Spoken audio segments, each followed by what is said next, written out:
се обръщам най-напред към вас, доцент доктор Атанас Шопов, към главният уредник, към всеки един от уредниците, към целият екип на Исторически музей Панагюрище за високото ниво на организация на поредният научен форум, с който не просто заявявате желание и амбиция, а и доказваме, че Панагюрище може и е достоен домакин на поредният научен форум.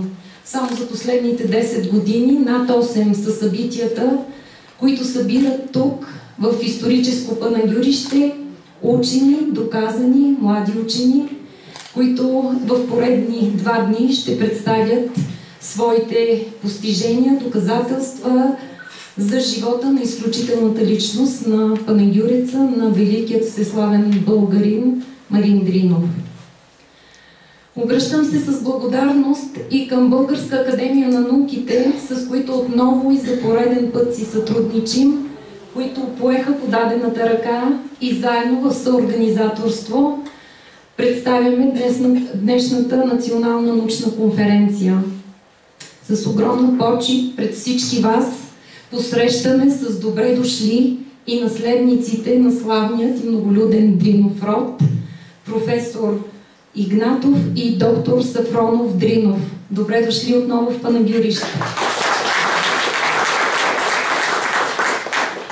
Позволете ми именно от висотата на този форум да поздравя и да изразя благодарността на община Панагюрище в лицето на ръководството на Основно училище Марин Дринов, госпожа Футекова и госпожа Шишкова, защото Панагюрище в рамките на тези повече от 10 дни е изпъстрено с множество събития.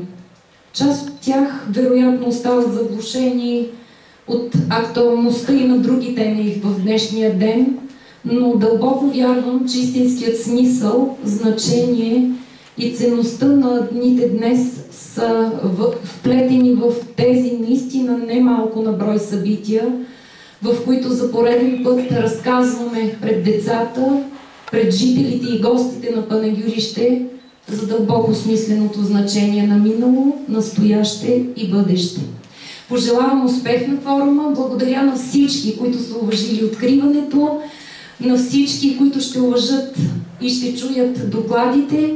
Вярвам, че присъстващите ще отнесат освен ново знание, наистина и усещането за патриотичния дух на Панагюрище, град символ на България. Благодаря ви, успех на научението.